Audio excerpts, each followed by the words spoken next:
భారతదేశంలో అంబేద్కర్ సిద్ధాంతాన్ని ఆచరణాత్మక రూపంలోకి తీసుకుపోయిన వారియరే కాన్షీరాం. కాన్షీరాం రానంత వరకు కేవలం సిద్ధాంతపరంగా అంబేద్కర్ని ఏదో సామాజిక వీరుడుగా మాత్రమే చిత్రీకరించారు. బట్ వన్స్ కాన్షీరాం ఎంటర్ అయిన తర్వాత అంబేద్కర్ సిద్ధాంతాన్ని రాజకీయ యుద్ధంలోకి మలిచిన వ్యక్తే కాన్షీరాం.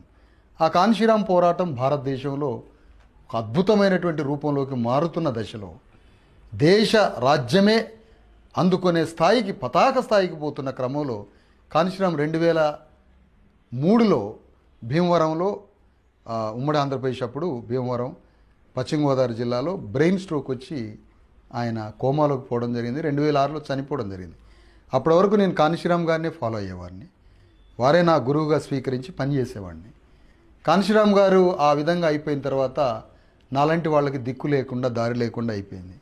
అయినా 3 ఏళ్ళు ఆయన నిర్మించిన పార్టీలోనే పనిచేశాను. 2009లో కాన్షీరాం గారి యొక్క మెథడాలజీ ఏ విధంగా ఈ తెలంగాణ రాష్ట్రంలో, తెలంగాణ ప్రాంతంలో, ఆ సమయంలో తెలంగాణ ప్రాంతంలో ఎట్లా కాన్షీరాం మెథడాలజీని రివైవ్ చేయాలి, సర్వైవ్ చేయాలి, ఎట్లా ఇక్కడ కాన్షీరాంని ప్రాక్టీస్లోకి పెట్టాలి అన్న దాంట్లో ఆయన చనిపోయిన ఒక దినాన్ని, ఆ రోజుని 2009 అక్టోబర్ 9 కాన్షీరాం చనిపోయిన రోజున దళిత శక్తి